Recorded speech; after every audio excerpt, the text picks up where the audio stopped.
వాక్యము ద్వారా నాతో మాట్లాడండి అయ్యా. ఎవరి మాట వినబడట్లే నాకు సరిగ్గా. కొంచెం స్వరం పెంచండి, కొంచెం స్వరం పెంచండి.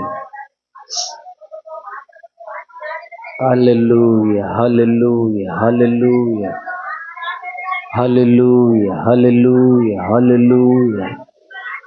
మాట్లాడే దేవుడా స్తోత్రం. మాట్లాడండి అయ్యా, మాట్లాడే దేవుడా మాతో మాట్లాడండి అయ్యా, మాట్లాడే దేవుడా మాతో మాట్లాడండి అయ్యా. రెండు చేతులు పైకెత్తి యేసయ్యా మాతో మాట్లాడండి అయ్యా. మాట్లాడండి, మాట్లాడండి. కొంచెం స్వరం ఎత్తాలి, కొంచెం స్వరం ఎత్తాలి. వాక్యపు జల్లులు విడుదల చేయండి ప్రభువా, విడుదల చేయండి ప్రభువా, విడుదల చేయండి ప్రభువా, విడుదల చేయండి నాయన. వాక్కు మావతోటి మా తండ్రి, వాక్కు విడుదల వాళ్ళు మా ప్రభువు నీకు స్తోత్రం. చిన్న ప్రార్థన. ప్రేమ స్వరూపి నీకు స్తోత్రం. నీ దాసుడు నీ పక్షంగా నిలిచి ఉండగా ఈ మధ్యాహ్నపు వేళ వాక్యముఖంగా మాతో మాట్లాడండి. చదవబడిన లేఖన భాగంలో నుండి చేరువచ్చినటువంటి నీ ప్రజలతోనూ నీ దాసులతోనూ శబ్ద యంత్రం ద్వారా వింటున్న వారందరితో వాక్యముఖంగా మీరు మాతో మాట్లాడుదురుగాక. వాక్యము మీది పనివారు, మీ పనివారము తండ్రి, మీ దాసుడు మీవాడు. మీరే ఈ పూట మాతో ముచ్చడించి మాట్లాడి మీ నామానికి మాత్రమే మహిమ తెచ్చుకుందని యేసయ్య నామంలో ప్రార్థిస్తున్నాము తండ్రి, ఆమేన్. మంచిది.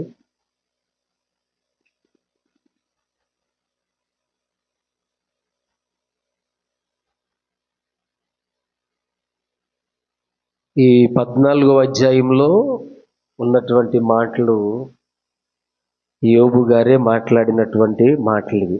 ఈ అధ్యాయం అంతా, ఈ 14వ అధ్యాయము 7వ వాక్యంలో మనకి రాయబడిన ఉన్నటువంటి మాట ఏంటంటే, వృక్షము నరకబడిన ఎడల అది తిరిగి సిగుర్చుననియు,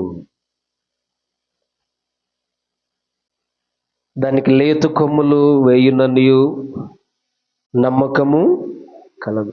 దాని వేరు భూమిలో పాతదై పోయినను, దాని అడుగు ముద్దు మట్టిలో చిమికి పోయినను.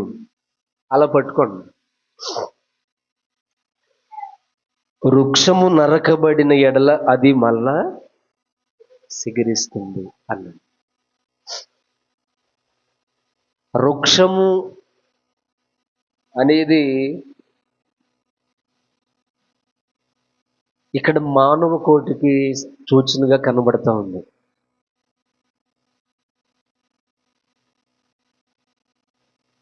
అంటే దీని అర్థం ఏంటంటే, చనిపోయిన వ్యక్తి తిరిగి మరలా బ్రతకగలడా? యోబు ప్రశ్నకు యోబుకు అక్కడ జవాబు అనేది ఒకవేళ అప్పట్లో రాకపోవచ్చు. అప్పట్లో ఉన్నటువంటి పరిస్థితిని బట్టి యేసు ప్రభు వారి ఈ లోకానికి వచ్చి 33.5 సంవత్సరాలు సువార్త ప్రకటించి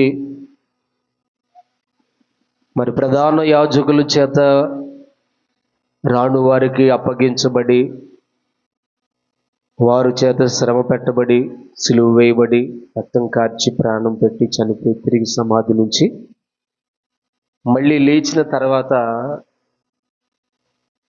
పునరుద్ధానం అనేది ఉన్నది అనేది అక్కడ మనకు ఆన్సర్ దొరుకుతూ ఉంటుంది. ఇక్కడ యోబు అంటారు, వృక్షము నరకబడిన ఎడల అది తిరిగి మరలా సిగుర్చుననియు, దానికి లేత కొమ్మలు వేయుననియు నమ్మకము కలదు. ఇక్కడ ఏమంటున్నాడు? దాని వేరు భూమిలో పాతదైపోయినను, దాని అడుగు మొద్దు మట్టిలో చీకిపోయినను, నీటి వాసన చేత అది మరలా సిగుర్చును అని చెప్పేసి యోబు మాట్లాడుతూ ఉన్నారు. వృక్షము నరకబడిన ఎడల అది మరలా సిగురిస్తుంది. ఈ మాటలు కొన్నిసార్లు మన మానవ జ్ఞానానికి గమ అంటే ఇంత సింపుల్గా మనకు అవి అర్థం కావు. కొన్ని మనకు అర్థం కావు. అది అర్థం అవ్వాలంటే అర్థమయ్యే జ్ఞానం కూడా దేవుడే మనకు అనుగ్రహించాలి. ఓ మాటలో చెప్పాలంటే ఇక్కడ ఈ వృక్షానికి యోబు గారే ఆ వృక్షానికి పోల్చుకున్నట్లుగా కూడా మనం కొంచెం గమనించుకోవాలి. యోబు అనేటువంటి వ్యక్తి 10 మంది పిల్లలు, చెప్పన సౌఖ్యం కానీ, మందలు, సంపదలు, ఇక విస్తారంగా ఇవన్నీ అతనికి దేవుడు ఇచ్చాడు. అతను ఒక వృక్షంలాగా మరి విస్తరించి ఎదిగాడు, దీవించబడ్డాడు, ఆశీర్వదించబడ్డాడు. అన్ని విషయాల్లో కూడా దేవుడు అతన్ని ఆశీర్వదించి వర్ధెల్లా చేశాడు.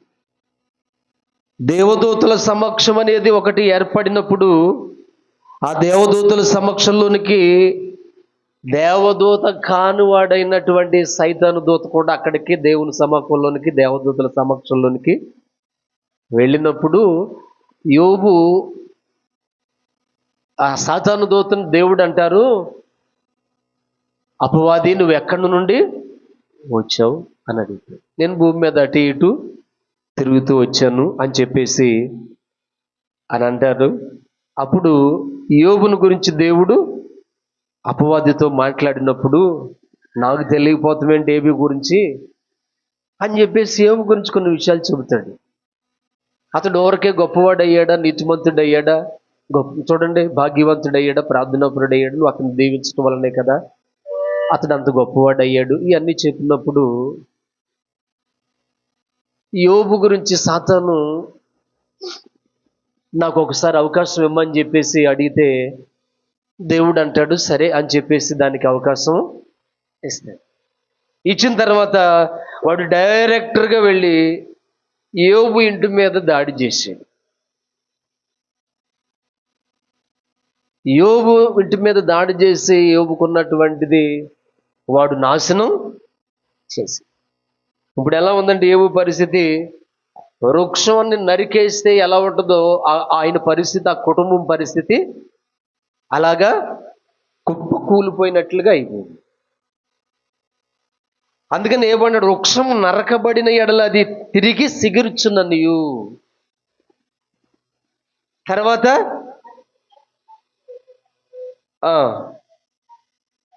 కలదు, పోయినను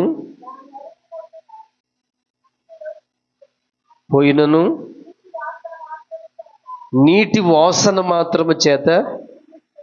హల్లెలూయా. ఒకసారి చేతులెత్తి ఒకసారిగా చెప్పండి.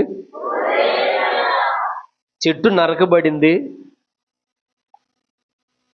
ఆ నరకబడినటువంటి చెట్టు మొద్దు ఉంది కదా, ఆ మొద్దు కింద ఉన్నటువంటి వేర్లు, ఎప్పుడైతే చెట్టు నరకబడిందో నరకబడినటువంటి చెట్టు ఎండిపోతుంది. ఇక ఆ మొద్దు ఉంది కదా, ఆ మొద్దు కింద ఏళ్ళు ఉంటాయి. ఆ ఏళ్ళు కూడా కొంతకాలానికి రాను రాను ఏమైపోతాయి, ఇవి కూడా చివుకుపోతాయి. ఆ ఏళ్ళు చివుకుపోయి కొలిది ఆ మొద్దు కూడా ఏమవుతుంది, అది కూడా చిక్కుపోయి పాడైపోతుంది. ఇలాగ ఏళ్ళు చివుకుపోయి ఆ మొద్దు కూడా చిక్కుపోయి రాను రాను పాడైపోతున్నటువంటి పరిస్థితుల్లో దానికంట నీటి చెమ్మ వాసన తగలగానే, చూడండి, నీటి చెమ్మ వాసన తగలగానే అదేం చేస్తుంది, మళ్ళీ సిగిర్చి లేత మొక్కల వలె కొమ్మలు వేస్తుంది. ఇప్పుడు చాలా చెట్లు చూడండి, తుమ్మ చెట్లు మనకి ఇక్కడ ఎక్కువగా ఉంటాయి. పెద్ద చెట్టును మనం నరికేసామనుకోండి, ఆ తర్వాత ఆ చెట్టు మొద్దు ఏం చేస్తుంది, కొద్ది రోజులకి చిగుళ్ళు వచ్చి చిగుళ్ళతో అది కొమ్మలుగా మారి ఒక గుబురులాగా మళ్ళీ వచ్చేస్తుంది. కొంతకాలానికి చూసేటప్పటికి అవి మళ్ళా ఎదిగిపోతూ ఉంటాయి. పూర్వం గ్యాస్ లేనప్పుడు మన ఊళ్ళందరూ ఏం చేసేవారు, చెట్లు కొట్టుకుని కట్లు ఎండబెట్టుకుని వాటితో వంట చేసుకునేవాళ్ళు. తర్వాత మళ్ళీ ఒక 6 మాసాలకి మీరు కొట్టొచ్చిన చెట్లు మొదళ్ళు ఉంటాయి కదా, మళ్ళీ ఏమయ్యాయి, మళ్ళా చెట్లు అయిపోయి పెద్ద పెద్ద వృక్షాలు అయిపోయి మళ్ళా వెళ్ళి నరుక్కునేవాళ్ళు. అయితే ఈ మొద్దు మానవ జీవితానికి సాదృశ్యంగా ఉంది. ఒకవేళ యోబును పోల్చుకుందాం, నరికి వేయబడిన వృక్షంలాగా ఒక మొద్దులాగా యోబు అక్కడ ఉండొచ్చు. ఆ కుళ్ళిపోయినటువంటి ఏళ్ళు దేనికి సాదృశ్యం అంటే, ఏరు అనేది ప్రార్థనకు సాదృశ్యం. స్తోత్రం చెప్పండి, హల్లెలూయా. ఒకవేళ యోబు వలె నీవు నీ కుటుంబంలో, నేను నా కుటుంబంలో, సమాజంలో ఒకవేళ మన కుటుంబాల్లో వచ్చేటువంటి శ్రమలను బట్టి, ఒకవేళ దేవుడు అనుమతించిన లేదా మనం చేసుకున్న వాటిని బట్టి శ్రమలు వచ్చి ఒకవేళ మనల్ని నరికేటువంటి ఆ స్థితిలోనికి, అనుభవంలోనికి ఒకవేళ మనం వచ్చిన, ఒకవేళ మొద్దు అనేది చూడండి, చీడ పట్టి లేకపోతే మట్టిలా కలిసిపోతూ ఉన్న ఏరు అనేది కుళ్ళిపోతూ ఉన్న, ఇప్పుడు నీరు అనే వాసన దానికి ఎప్పుడైతే తగిలిందో మరలా ఆ ఏరు పని చేస్తుంది. ఆ కుళ్ళిపోతున్న మొద్దు కూడా తిరిగి మరలా కుళ్ళిపోకోకుండా దానిలోంచి చిగురు వచ్చి ఆ చిగురు లేత కొమ్మలుగా మారడానికి ఈ నీరు ఉపయోగపడుతుంది అంటున్నాడు వాక్యంలో. స్తోత్రం చెప్పండి గట్టిగా. మొద్దు మనమైతే, ఏరు ప్రార్థనా జీవితం అయితే ఎండిపోయి చిగురు లేకుండా కుళ్ళిపోయిన ఏర్లతో సహితం ఏ ఆశీర్వాదానికి నోసుకోకుండా భయంకరమైన శాపముతో కుటుంబంలో కొట్టబడుతున్నావేమో. వాక్యము అనే నీరు నీకు వాసన తగిలినప్పుడు నీ కుళ్ళు పట్టిన జీవితాన్ని కూడా సిగురు పట్టేటట్లుగా చేస్తాడంటండి దేవుడు. ఒకసారి నమ్మితే హుషారుగా చప్పట్లు కొడతారా? బిగ్గరగా బిగ్గరగా బిగ్గరగా గట్టిగా హల్లెలూయా. ఒకసారి చేతులు పైకి ఎత్తండి, చేతులు పైకి ఎత్తండి. నన్ను ఒకసారి పైకి రా, చేతులు పైకి ఎత్తండి. ఓ చరణం పాడుకుంటూ ఏసైనా నమ్మని మనం కనపడదాం. ఆమె చేతులు పైకి ఎత్తమని ఆగులించొద్దు. ముసలోళ్ళకున్న ఉద్యోగం కూడా చాలా మంది పడిసోళ్ళు లేదండి. చాలా గొప్ప విచారకరమైన దేవుని మందిరంలో ఉసూరు అంటే అసలు ఎప్పుడు ఉండొద్దు. నేను ఒక సేవకుడిగా చూస్తాను, నిద్ర మొఖాలు వేసుకుని, ఆగిలింతల మొఖాలు వేసుకుని, ఒక్కొక్కరు మొఖాలు దెబ్బరొట్టులా ఉన్నాయన్నమాట.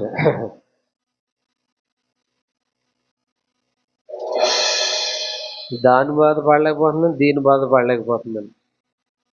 ఎందుకు యాదవ జీవితం చచ్చిపోతే బాగుండు అని చాలా మంది పెద్దోళ్ళు అంటూ ఉంటే నాకు వినపడతా ఉంది. అంటే ఎక్కడ కాదండి, బయట ఎక్కడ అది ఇది అనే మాట దేని పోల్చే, అది దాని మాట దీని మాట అంటే, అది ఇదంటే, అదంటే పెద్ద కోళ్ళు, ఇదంటే చిన్న కోళ్ళు. వీళ్ళనే మాటలు తట్టుకోలేక అత్త మామగారులు చచ్చిపోతే మెరుగు అనుకుంటున్నారు. అలాగనుకో. చేతులు పైకి ఎత్తండి, చేతులు పైకి ఎత్తి భజన చేద్దాం. ఏసై భజన పైనే కొట్టాలి. మూడు బారిన జీవితాలను సిగురింపచేయ చేతులు పైకి ఎత్తి, చేతులు పైకి ఎత్తుకోట. జీవితాలను సిగురింపచేయ మారానుభవం మధురముగా, మారానుభవం మధురముగా మార్చగలవు నీవు, మార్చగలవు నీవు. నీ కృపలో నేను నా జీవిత ధన్యతయున్నది. మహోన్నతుడా నీ కృపలో నేను నివసించుడా, మహోన్నతుడా నీ కృపలో నేను నివసించుడా, మహోన్నతుడా నీ కృపలో నేను నివసించుడా. నా జీవిత చప్పలు కొడదామా హుషారుగా. మహోన్నతుడా నీ కృపలోనే నివసించుట, మహోన్నతుడా నీ కృపలోనే నివసించుట. ఆకువాడక ఆత్మ ఫలములు ఆనందముతో ఫలించనా, ఆకువాడక ఆత్మ ఫలములు ఆనందముతో ఫలించడా. జీవజలముల ఊటైనా నీ యోరన నన్ను నాటితివా, జీవజలముల ఊటైనా నీవు నన్ను నాటితివా. మహోన్నతుడా నీ కృపలో నేను నివసించుట, నా జీవిత హల్లెలూయా. కుళ్ళిపోయిన ఏరును మట్టిలో మట్టికి మలుచబడిపోతున్నటువంటి మొద్దును నీరు వాసన తగలగానే మళ్ళీ దాంట్లో ఏమొస్తుంది అన్నాడు, చిగురు వస్తుంది.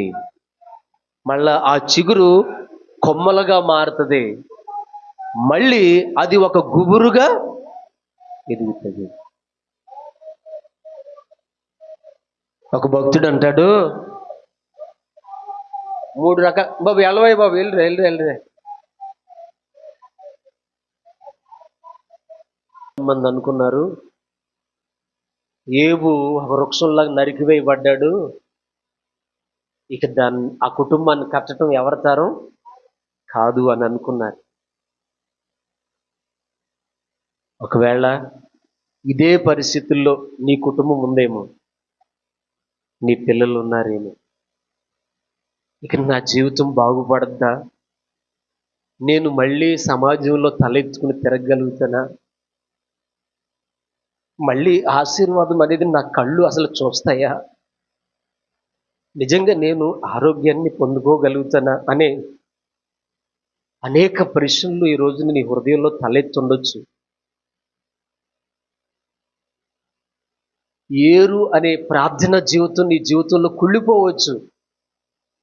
ఇదిగో ఈ మధ్యాహ్నం వేళ వాక్యమనే నీరు వాసన నీకు తగలగానే, నీరు అనగా దేవుని వాక్యం, ఆ వాక్యమనే నీరు మొద్దులా ఉన్నటువంటి నీకు వాసన తగలగానే, ఈ వాక్యం అనే ఓట దగ్గర మరికివేయబడిన నీ జీవితంలో మరల లేత కొమ్మలు రాబోతున్నాయి. నీ ఇంటి దగ్గర నీ ఆత్మీయ జీవితంలో నమ్మితే చప్పట్లు కొడుతూ బిగ్గరగా. సంఘం ఎంత అవమానపరచబడిందో, సేవకుడు ఎంత అవమానపరచబడ్డాడో, ఒక విశ్వాసిగా ఎంత అవమానాన్ని కుటుంబములను ఎదుర్కొనవలసి వచ్చిందో, ఈ అవమానాన్నంతటిని కూడా దేవుడు లేత సిగురుగా మార్చగలిగిన దేవుడు. ఇప్పుడు చెప్పండి, శ్రమలు రావటం మనకు మంచిదంటారా చెడ్డదంటారా? చెప్పండి.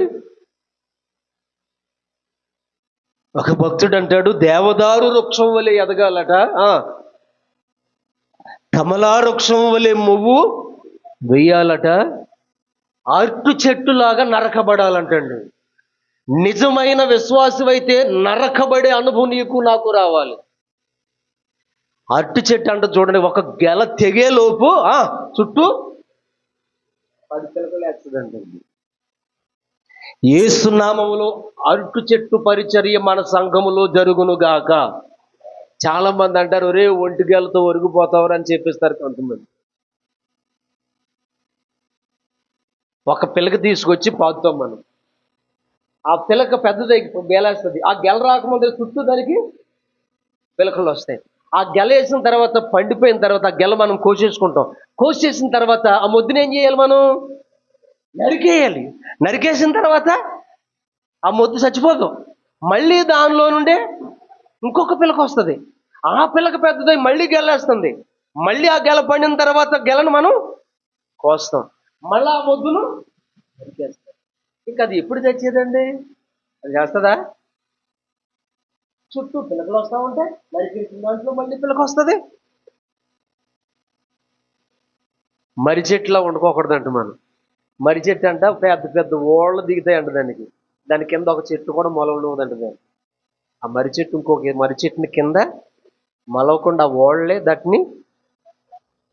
ఆ మర్రి చెట్టు పరిచర్య మనకు వండుకోకూడదు, ఆ అరటి చెట్టు పరిచర్య మనకు అవసరం అండి. స్తోత్రం. మనం ఎప్పుడైతే నరకబడతామో ఆ తర్వాత మనలో మరలా నూతనమైనటువంటి ఒక సిగురు అనేది, వాక్యం అనే నీరు వాసన తగిలినప్పుడు అది మరలా నీలో, నేనేదో అయిపోయాను, నాకేదో అయిపోయింది అని చెప్పేసి నువ్వు కంగారు పడొద్దు. యోబు నరకబడ్డాడు. నరకబడిన తర్వాత ముందున్న ఆశీర్వాదం, మొదటున్న ఆశీర్వాదం కంటే ఆశీర్వాదం ఇప్పుడు డబుల్ అయిందా లేదా? సిగురు వచ్చిందా లేదా? తన సిగురు వేరు సిగురించిందా లేదా? నరకబడ్డాడు కనుకనే అతని ద్వారా దేవునికి మహిమ వచ్చింది. దేవుడు మహిమపరచబడటం వల్ల రెండంతల ఆశీర్వాదం పొందుకున్నాడు. సాతాను గడికి సిగ్గు కలిగింది. స్తోత్రం చెప్పండి బిగ్గరగా. అది అంటాడు, చెట్టు వృక్షము నరకబడిన తర్వాత మరలా అది, అలాగే నేను కూడా ఈ శ్రమలలోనే సిగురిస్తాను, లేకపోతే ఈ శ్రమలలోనే దేవుని కొరకు సాక్షినై ఉంటాను అని చెప్పేసి యోబు విశ్వాసాన్ని కాపాడుకోగలిగాడు కనుకనే యోబు ఆశీర్వాదానికి వారసుడు. మరి మన పరిస్థితి ఏంటి? మన జీవితంలో కూడా చూడ, నరకబడిన అనుభవాలు వచ్చినప్పుడు మనం కృంగిపోకూడదు. వాక్యమనే నీరును నీకు దేవుడు ఇస్తా ఉన్నాడు. ఆ వాక్యమనే నీరు వాసన తగిలితే చాలంటండి, ఆ మొద్దు ఏర్లు మళ్ళా సిగిరించి బలం పొందుకుంటాయని చెప్పేసి వాక్యం సెలవిస్తాడు. ఒకవేళ ఈ శ్రమల వల్ల ప్రార్థన అనే ఏరు నీ జీవితంలో కుళ్ళిపోయిందేమో, అంటే ప్రార్థనే నీ జీవితంలో ఎవరిలో లేదండి. అసలు నిజంగా ప్రార్థన చేస్తున్నారని అన్నారు కానీ ఏదో తాతా బాబా అన్నట్టుగా తప్ప లోతైన ప్రార్థన ఎవరిలో ఉంది చెప్పండి? కన్నీటి చుక్కలతో చేసే ప్రార్థన ఉందా? అంగలారుస్తూ చేసే ప్రార్థన ఉందా? ఏరు అంటే ప్రార్థన, మొద్దు అంటే నువ్వే, నీరు అంటే దేవుని వాక్యం. ఈ నీరును మనం ఎప్పుడైతే వాసన చూస్తామో, ఈ నీరు ఎప్పుడైతే మన భూమి మీదకు వస్తుందో, అప్పుడు కుళ్ళిపోయిన నీ జీవితం, మట్టిలో మట్టిగా కలిసిపోయిన నీ జీవితం మరలా సిగురు పట్టు పైకి వస్తుంది. అప్పుడు నిన్ను చూచిన వాళ్ళందరూ ఎక్కడ నిన్ను ఎక్కిరించారు, ఎక్కడ నిన్ను అవమానపరిచారు, అక్కడే నీ సిగురును చూసి దేవుడు ఆశ్చర్యపడేటట్లుగా చేస్తాడు. విశ్వాసం ఉంచండి. ఇలా బైబిల్లో చెప్పాలంటే చాలా విషయాలు ఉన్నాయి. ఒక విషయం చెప్తున్నాను చూడండి, ఇది ఇలా చూడండి అమ్మా. ఓ చెట్టుకు 12 కొమ్మలు ఉన్నాయి. ఆ 12 కొమ్మల చెట్టు ఎంతో అంగరంగ వైభవంగా అంటారు చూసారా, భలే ఉంది. చూసిన వాళ్ళందరూ ఆశ్చర్యపోతున్నారు ఆ చెట్టుని చూసి, లేదా ఆ కుటుంబాన్ని చూసి ఆశ్చర్యపోతున్నారు. దేవదేవుడు కూడా ఆ కుటుంబాన్ని చూసి ఎంతో సంతోషిస్తూ ఉన్నాడు. ఈ లోపల ఆ 12 కొమ్మల్లో 11 కొమ్మలు అసూయ చేసింది. రేయ్, ఈ 12వ కొమ్మను మనం ఉండటానికి, దీన్ని ఏమైనా సరే మనం ఏం చేయాలి? అరికే. వీడి పేరు ఇక నామరూపాలు లేకుండా మనం, ఎంత కోపం ఉంటే అంత కోపంతో ఒక్క తండ్రి బిడ్డలు రక్తాలు వచ్చేలా కొడుతున్నారు, స్పృహ తప్పిపోయేలా కొట్టారు, గోతులు వేసారు. ఇస్మాయిలీలకి ఒక గొర్రెను మేకను అమ్మునట్లు అమ్మేశారు. వాళ్ళు తీసుకెళ్ళి సంతలో పశువును అమ్మినట్లు పోతీఫరుకు వాళ్ళు అమ్మేశారు.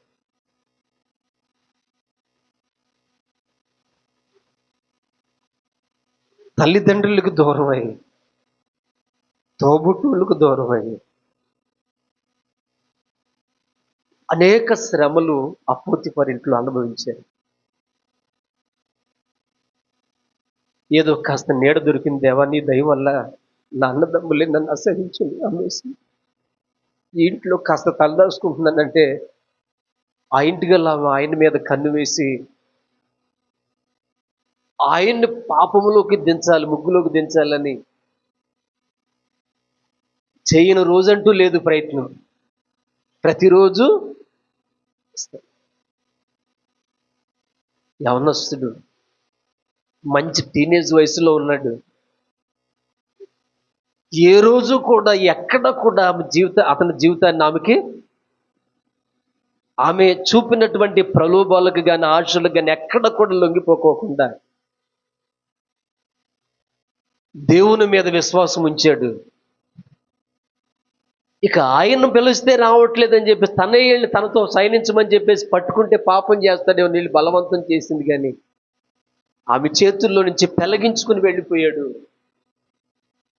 తన ఆశ నిరాశ అయిందని చెప్పేసి మేఘాల మీద ఉగ్రుదలై అతను పై వస్త్రాన్ని లాక్కుని తన యజమానుడి ఇంటికి వచ్చిన తర్వాత నీలాపు నిందలు వేసి అతన్ని చంపించాలని చేయని ప్రయత్నమే కానీ చేసిన ప్రయత్నమే తప్ప చేయని ప్రయత్నం అంటూ అతను కూడా బాధపడి చంపాలనుకున్నాడు. కానీ ఇంటికి వచ్చినప్పటి నుండి యవన బిడ్డను చూస్తున్నాడు, అలాంటి పాపం చేశాడో చేయలేదనే మనసు ఒక సందేహం హృదయంలో. సరే, అలాంటి వాడిని చంపటం కంటే జైల్లో వేద్దామని జైల్లో వేసిన తర్వాత ఆ జైల్లో ఉన్నటువంటి సూపర్వైజర్ గారు, ఆ జైలు అధికారి యోసేపులో ఉన్నటువంటి నమ్మకత్వాన్ని చూసి, చూడండి, ఆ కొమ్మకి ఇంట్లో ప్రథమ స్థానం, అవునా? ఆ కొమ్మకి ఇంట్లో ప్రథమ స్థానం. ఇల్లు దాటి అమ్మబడిన పోతీఫర్ ఇంట్లో కూడా ప్రథమ స్థానమే. పోతీఫర్ ఇంట్లో చేయని పాపానికి నిందించుకుని జైలుకి వెళ్ళినా జైల్లో కూడా ఆ కొమ్మకు, ఆ జైల్లో ఉన్నంతకాలం ప్రథమ స్థానమే. ఆ జైలు నుంచి విడుదల పొందిన తర్వాత దేశంలో కూడా ప్రథమ స్థానమే. ఆ కొమ్మ ఎండిపోవాలని, ఆ కొమ్మ నాశనం అయిపోవాలని కుటుంబం కాడ్నుంచి రాజ్యము వరకు చెయ్యని ప్రయత్నాలంటూ ఏదీ లేదు. కానీ ఆ కొమ్మ వాక్యమనే నీరు త్రాగుతూ సిగురించిందా, వాడిపోయిందా? చేతులెత్తి స్తోత్రం చెప్పండి గట్టిగా, హల్లెలూయా. ఆ కొమ్మ ఫలించిందా, ఎండిపోయిందా? ఒకసారి చదువుతారా? చూడ, ఆదికాండ గ్రంథం 49వ అధ్యాయం 22వ వాక్యం త్వరగా చదివేసేయండి. ఆదికాండ గ్రంథం 49:22వ వాక్యం. ఇదిగో చదవండి, అందరూ చెప్పండి, నాతో మాట చెప్పండి. యోసేపు, అదిగో నేను చెప్తేనే పాలించుకోమంటారండి, నాతో చెప్పండి, అందరూ ఒకే మాట చెప్పండి. యోసేపు ఫలించేటి కొమ్మ, ఓట యొద్ద ఫలించేటి కొమ్మ. చూశారండి? ఎక్కడ ఫలిస్తుంది ఆ కొమ్మ? ఏ ఓట దగ్గర? ఓట్లు అంటే చాలా ఓట్లు ఉంటాయి. భూమి తవ్వితే భూమిలో ఉప్పు ఓట్లు వస్తాయి, చప్పనీరు ఓట్లు, పనికిరాని ఓట్లు కూడా వస్తాయి. ఈ చెట్టుకున్న ఈ కొమ్మను, ఈ 11 కొమ్మలు నరికేస్తే ఈ కొమ్మ కుళ్ళి పాడైపోద్దని అన్నదమ్ములు చేసిన ప్రయత్నం, పోతీఫర్ భార్య చేసిన ప్రయత్నం, జైల్లో చేసిన ప్రయత్నం, ఎక్కడికి వెళ్ళినా నరికేసిన కొమ్మ ఎండిపోవాలి కదా. మరి ఏమవుతుంది ఇది? ఈ కొమ్మకు సరఫరా ఎక్కడి నుంచి వెళ్తుంది? ఓట దగ్గర నుంచి వెళ్తుంది. ఏంటా ఓట? చెప్పండి, ఏంటా ఓట? ఏసన్ గారు పాడారు, ఊహలు నాదు ఊటలు నా యేసు రాజా నీలోనే ఉన్నవి, నా యేసు రాజా నీలోనే ఉన్నవి.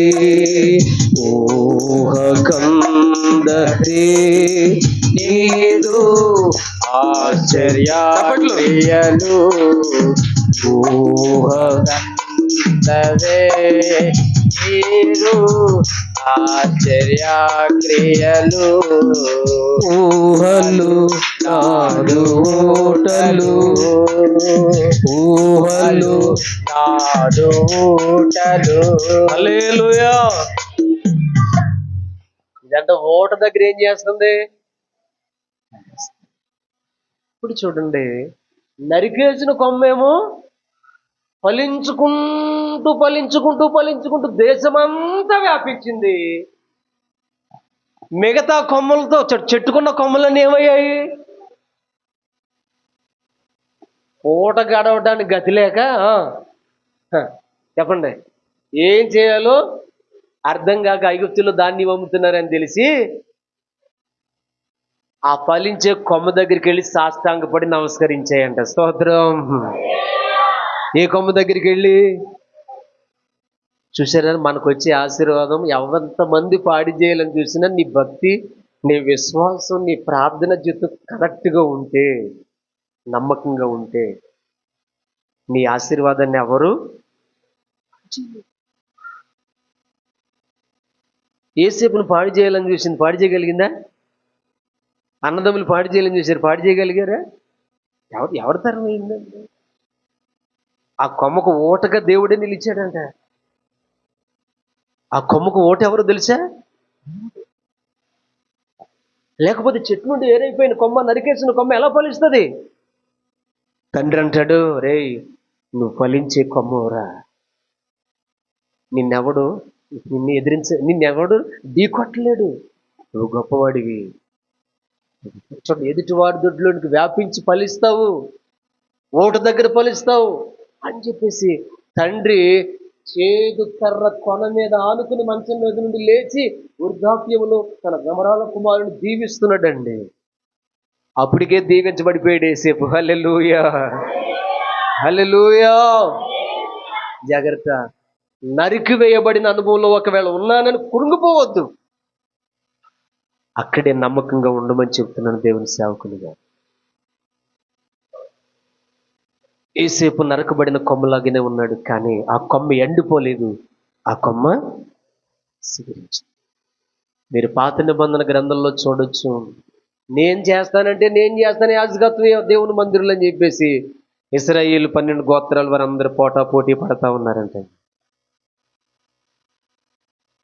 అప్పుడు దేవుడు అన్నాడు, 12 గోత్రాల వారు, గోత్ర పెద్దలు 12 కర్రలు నరుక్కుని తీసుకుని వచ్చి మందసం దగ్గర, మందసం ఉన్న చోటను పెట్టండి అంటే 12 కర్రలు 12 గోత్రాలు చొప్పున పట్టుకొచ్చి చెట్టు నుండి నరికేసిన కర్రలు ఎండిపోయాయి కదండి, చెట్టు నుండి నరికేసిన కర్రలు తీసుకెళ్ళి దేవుని మందిరంలో మందస్సం ఉన్న చోట తెల్లవారేటప్పటికి అహరోను చేదు కర్ర అంటండి, అహరోను కర్ర పువ్వులు బాదము కాయలతో సిగిరించిందంటండి. స్తోత్రం. ఎలా సాధ్యం అది? ఒక్క రాత్రిలో తెల్లవారేటప్పటికి చెట్టు నుండి నరికిన కర్ర ఆకులు చెలిగేస్తారు, చెప్పండి, నరికేస్తారు. పోనీ ఇంత పొడవు ఉంటుంది, ఆ కర్ర పట్టుకెళ్ళి మందిరంలో పెడితే ఆ కర్రకెల్లా చిగురొచ్చింది, ఆ కర్రకెల్లా పూలు వచ్చాయి, ఆ కర్రకెల్లా చెప్పండి బాదం కాయలు కాసాయి అని అంటే ఆ కర్రకు తగిన జీవాన్ని దేవుని సన్నిధిలో దేవుడిచ్చాడు. స్తోత్రం. మనకు తగిన జీవాన్ని, మనకు తగిన ఆశీర్వాదాన్ని, ఫలాలను కూడా దేవుడు మనకు ఆయన మందిరంలో. కంగారు పడకండి, ఎప్పుడు ఆశీర్వదించాలో ఆయన తెలుసు, ఎప్పుడు గొప్ప చేయాలో ఆయనకి తెలుసు. అప్పటి వరకు మనం ఏం చేయాలి? ఓపిక పట్టి కూర్చోవాలి. ఓపిక పట్టి కూర్చుని దేవుని సన్నిధిలో కనిపెట్టి మనం ప్రార్థన చేద్దాం. దేవుడు ఫలింపు అనేది ఇస్తే ఆ ఫలింపుని ఎవరూ కూడా ఆపలేరు. ఎక్కడికి వెళ్ళినా ఇంట్లో మేనేజ్మెంట్ వేసేపుదే, పోతిఫర్ ఇంట్లో మేనేజ్మెంట్ వేసేపుదే, జైల్లో మేనేజ్మెంట్ ఏసేపుదే. చిట్ట చివరికి రాజును కూడా పరిపాలించాడంటే దేశం అంతటితో కూడా. స్తోత్రం. అంతగా దేవుడు అభివృద్ధి పరిచాడు. కారణం ఏంటంటే యవనస్తుడుగా ఉండి ఖచ్చితమైనటువంటి భక్తి చేశాడు గనకే యవనస్తునిగా దేవుడు ఉంచలేదు, దేశానికే దీవెనగా మార్చి. జాగ్రత్త, దేశానికే దీవెనగా మార్చి. ఈ రోజున యవనస్తులు ఎలా ఉన్నారంటే, దైవజనులు చెప్పగా విన్నాను, మంచి కోటేశ్వరుడు అంటండి, కాశాలు గొప్ప ఆయన, బాగా సంపాదించిన ఆస్తి పిల్లలకి ఇచ్చేసాడు. పిల్లలు ఎంతమంది ఉంటే అంతమంది సమానంగా పనిచేసుకుని ఏదో రియల్ ఎస్టేట్ వ్యాపారం అని చెప్పేసి దేశ విదేశాల్లో వెళ్ళిపోయారు. తల్లిదండ్రులు వృద్ధులైపోయారు. వాళ్ళకి పూట గడవటమే ఏం చేయాలో అర్థం కానటువంటి పరిస్థితులు. అనాథ శరణాలయంలో తీసుకెళ్ళి పడేశారంటే, పడేస్తే అక్కడ తల్లిదండ్రులు ఏడుస్తూ ఉన్నారు. ఎన్ని కోట్లు సంపాదించిన మనకి ఈ స్థితి వచ్చిందా, అసలు మన పిల్లలేనా వీళ్ళు అని ఏడుస్తూ కుమిలిపోయేవారంటండి. ఏడుస్తూ కుమిలిపోతే వృద్ధాప్యంలో ఉన్నారు కాబట్టి తండ్రి చనిపోయారంట. చనిపోతే సమాధి చేయటానికి రావాలని చెప్పేసి టెలిగ్రామ్ చేసిన, కౌరు పెట్టిన పిల్లలు ఒక్కళ్ళు రాలేదంట. అక్కడ ఉన్నటువంటి వాళ్ళు తలో 100 తలో 50 వేసుకుని ఆ మట్టి కార్యక్రమాన్ని పూర్తి చేశారు. చూడండి వాళ్ళ పిల్లలు ఎంత దరిద్రంగా తగిలడ్డారు. మనుషుడా, నువ్వు ఏది ఇస్తావో అంతే కదమ్మా, మనం ఏది ఇస్తామో. కోటాను కోట్లు సంపాదించిన వాడు బతికే అలాగైపోతే మన అంటులు బతికేంటి చెప్పండి. నిన్న వాక్యం ఎక్కడ పెడుతున్నారు? కింద వాక్యం ఏమైపోతుంది అర్థం చేసుకుంటున్నారా? అసలు మనకి పిల్లలకి ఏదైనా చిన్న దెబ్బ తగిలిన, పిల్లలకి ఏదైనా ఇబ్బంది వచ్చిన తల్లిదండ్రులు ఎంత గిలిగిల్లి ఆడిపోతారంటే, తల్లిదండ్రులు వృద్ధులైపోయిన తర్వాత పిల్లలు అసలు పట్టించుకోకపోతే అది చాలా పాపం అండి. దయచేసి దేవుని సన్నిధిలో మనం ఎలా ఉన్నామన్నది ఒకసారి మనల్ని మనమే పరిశీలన చేసుకోవాలని వాక్యం. ఒకవేళ మనం దేవుని సన్నిధికి వచ్చి కూడా మన స్వభావాన్ని మార్చుకోకుండా, దేవుని మందిరానికి వచ్చి కూడా మన స్థితిని మార్చుకోకుండా, లోకములోను పాపములోను ఇంకా ఇలాగే జీవిస్తే చూడండి, మనం దేవుని బిడ్డలమని చెప్పుకోవడానికి అర్హులమా? దేవుడు అర్థమవుతుందమ్మా? చెట్టు నరకబడిన తర్వాత మళ్ళీ ఏమొస్తుందంట? చిగురు రావాలంటే, మళ్ళీ అది యథావిధిగా ఎదగాలంటే నీరు వాసన తగలాలంటండి, నీరు వాసన. ఒకవేళ 3 బారిన చెట్టులాగా మారిపోయావేమో, ఆకులతో ఉన్న అంజూరపు చెట్టులాగా ఉన్నావేమో, నరికి వేయబడిన చెట్టులాగా ఉన్నావేమో. ఇదిగో వాక్యం అనే నీరు ఏదైనా తోటలో ప్రవహించినట్లుగా ఇదిగో మన మధ్యలో ప్రవహిస్తూ ఉంది. ఆ నీరును నువ్వు త్రాగిన ఎడల వాసన చూస్తే చాలంటండి, దాంట్లో జీవం వచ్చేద్దంటే. ఇప్పుడు సమర స్త్రీ ఎవరు చెప్పండి? సమర స్త్రీ ఎవరు? ఈ లోకం అనే పాపంతో నిండిపోయినటువంటి, పాపముతో నిండిపోయి ఎండిపోయిన స్త్రీ ఆవిడ. యేసు ప్రభు ఆవిడని ఏమడిగారు? దాహం ఇమ్మని అడిగారు. ఆవిడేమంది?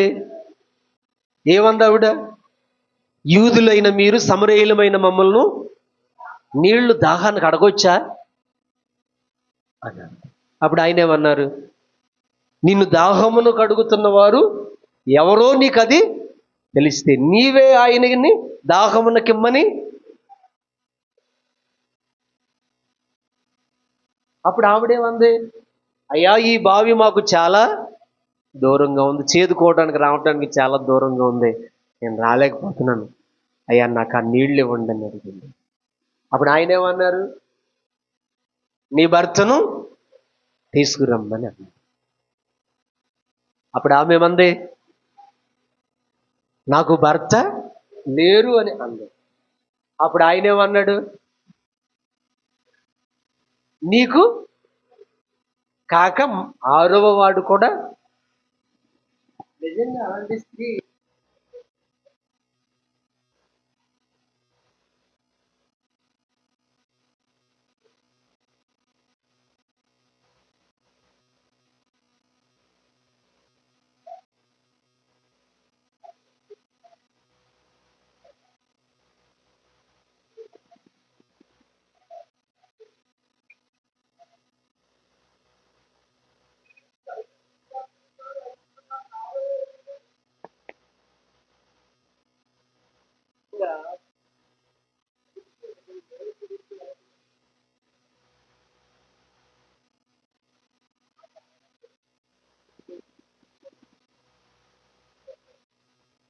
నాతో మాట్లాడేది నరాలడి నరుడు కాదు.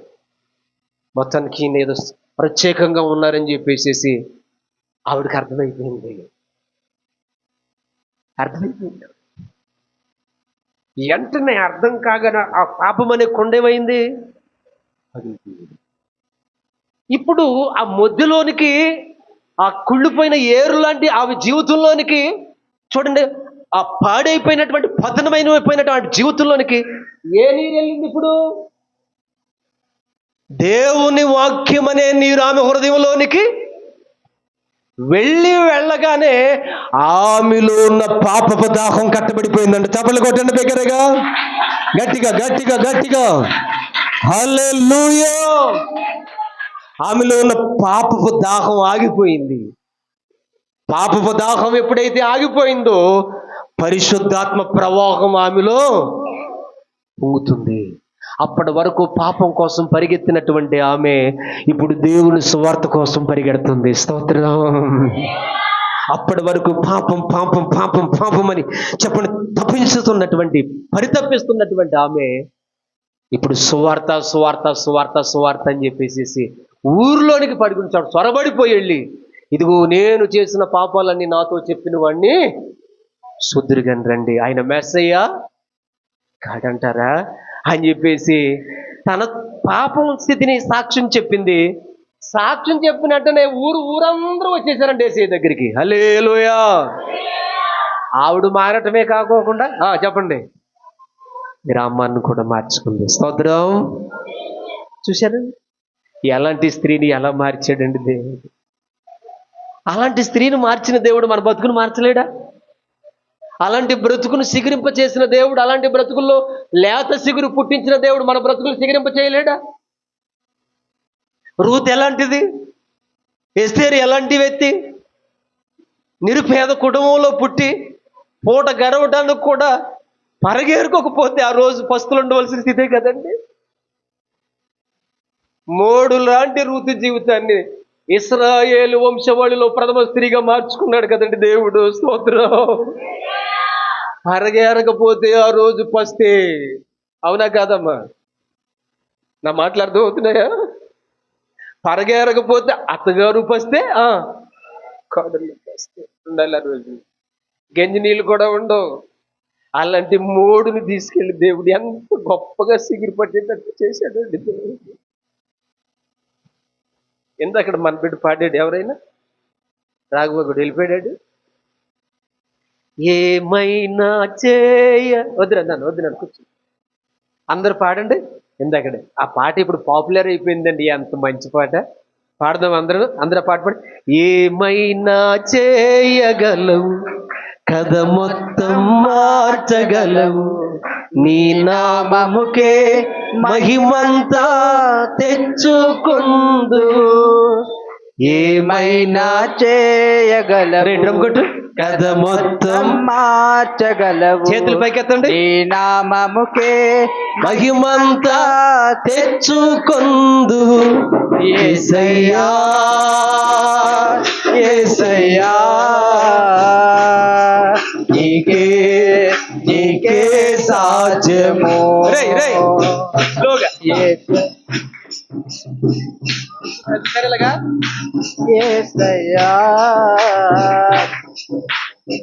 అదిగో అలా గీతం కొడుతుంది చూసారా? ముసలిదైనా కానీ మంచి హుషారుగా ఉందండి. నాకు కూడా లేదు అంత ఓపిక. ఆ స్టెప్ ఏంటి ఒకసారి చూపించమ్మా. ఆ, ఏం రావట్లేదా? అది కాదు అది కొంచెం ఊగుదామండి. సరే అదే ఆ శరణం పెట్టి నా పుస్తకం రెండో శరణం ఏంటది?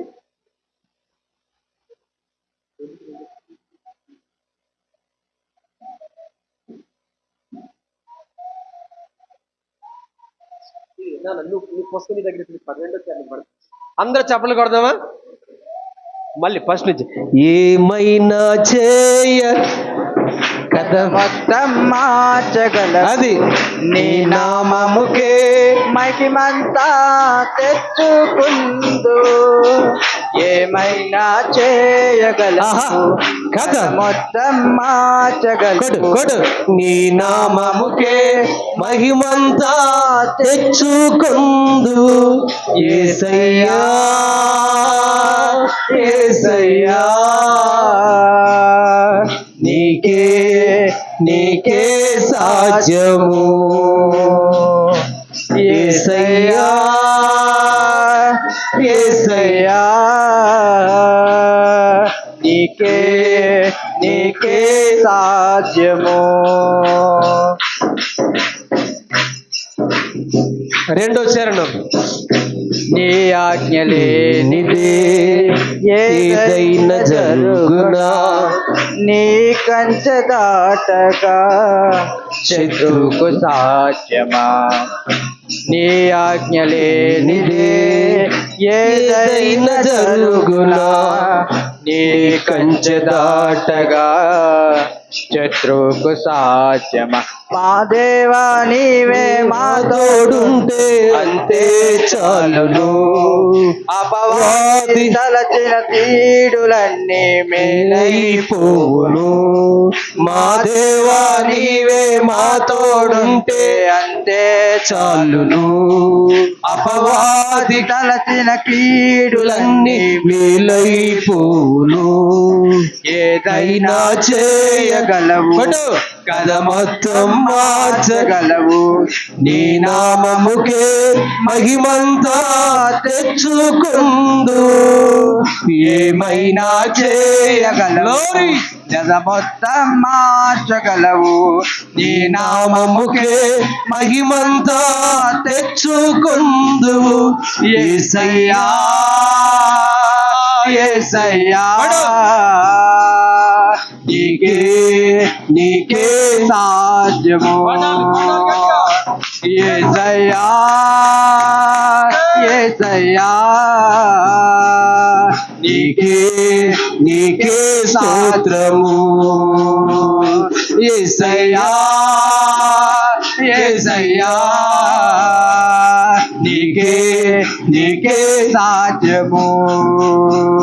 యేసయ్యా యేసయ్యా నీకే నీకే స్తోత్రము.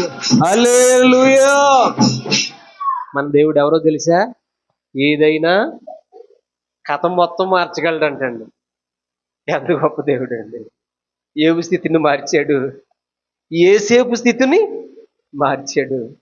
3 లాంటి రూతు స్థితిని అరగేరుకుంటేనే పచ్చి చంపకపోతే ఆ రోజు నన్ను లేదండి అసలుకి. అన్ని బాధలు పడింది కోడలుగా. తల్లిదండ్రులను విడిచిపెట్టేసుకుంది, జన్మభూమిని విడిచిపెట్టేసుకుంది. మీ దేవుడు అంట గొప్ప దేవుడు అంట కదా, ఆ దేవుని కోసం బతుకుతాను, ఆ దేవుని కోసం వస్తానని వచ్చేసింది. ఆ దేవుని కోసం వచ్చిందేమో, ఆ దేవుడు ఎంత గొప్పదానిగా చేశాడండి దేవుడు. ఒక అన్యురాలు రూత్ అండి, అన్యురాలు అండి. మోయాబు అనే మాటకు అర్థం ఏంటో తెలుసా? తండ్రి. మోయాబు అనే మాటకు అర్థం ఏంటో తెలుసా? తండ్రి అంటే లోతు కూతుర్ల వల్ల కలిగిన అంత లోక భ్రష్ట పట్టిన సంతానంలో నుంచి వచ్చిన రూతును ఇశ్రాయేలు దేవుణ్ణి ఆరాధించే స్త్రీగా మార్చాడండి దేవుడు. అంటే ఒక మాట చెప్పిన వరస లేక పిల్ల పెద్దలని లేకుండా తిరిగి పాపము చేసే పాప పంకిలములో ఉన్న రూతును పరిశుద్ధపరిచి చిగురు పట్టే స్థాయికి తీసుకొచ్చాడంటే ఈ కార్యాలు మనకు కాదురా తల్లి, ఆయనకే సాధ్యం. చప్పట్లు కొట్టండి గట్టిగా. గట్టిగా గట్టిగా. ఏ మనుషుడు ఇలాంటి కార్యాలు చేయలేడండి. ఏ మనుషుడు వల్ల ఇలాంటి కార్యాలు చేయలేడు. అంత భయంకరమైన పాప పంకులములో ఉన్న స్త్రీని దేవుణ్ణి ఆరాధించే స్త్రీగా మార్చేసాడు. అంతేకాదు ఆ ప్రాంతంలో ఆషామి భూషామి గొప్పవాడైనటువంటి బోయాజుకు భార్యగా చేసేటట్టండి. ఒక యవనస్తుడు, వివాహం కాని బ్రహ్మచారి అయిన బోయాజు ఆల్రెడీ వివాహమైన స్త్రీని మళ్ళీ వివాహం చేసుకున్నాడంటే ఏమండి, ఒక బ్రహ్మచారి అయినటువంటి కన్య చూడండి యవన కొన్ని పురుషుడు ఆల్రెడీ పెళ్ళైన స్త్రీని వివాహం చేసుకున్నాడంటే ఎలా సాధ్యం అండి అది? ఎవరైనా చేసుకుంటారు అసలు? అందులో ఆయన ఏమన్నా పేదోడా? ఏమ్మా ఆయన ఏమన్నా పేదోడా? ఆ ఊళ్ళో గొప్ప భూస్వామి ఆసామి, వందలాది ఎకరాలు ఉన్నాయి. ఆమె నిజాయితీని చూసి చేసుకున్నాడు అంటే ఎక్కడి నుంచి వచ్చింది ఆవిడకి ఆ నిజాయితీ? ఎక్కడి నుంచి వచ్చింది ఆవిడకి అంత పరిశుద్ధత? ఎక్కడి నుంచి వచ్చింది అంత నీతిగా బతకాలని రోషం? అంటే దేవుని వాక్యమని నీరాములోకి వెళ్ళిందండి. దేవుని వాక్యం ఆమెలోకి వెళ్ళింది కనుకనే ఆమె తల్లిదండ్రులు విడిచిపెట్టుకుని వచ్చేసింది. అక్కడికి చెప్పింది రూతు, నయోమి, మీ అమ్మోళ్ళ దగ్గరికి వెళ్తే మీరు యవన బిడ్డలు కాబట్టి అమ్మా పెళ్లి చేస్తారు, మళ్ళీ పెళ్లి చేసుకోవచ్చు, అక్కడికి వెళ్తారు. వెళ్ళిందా?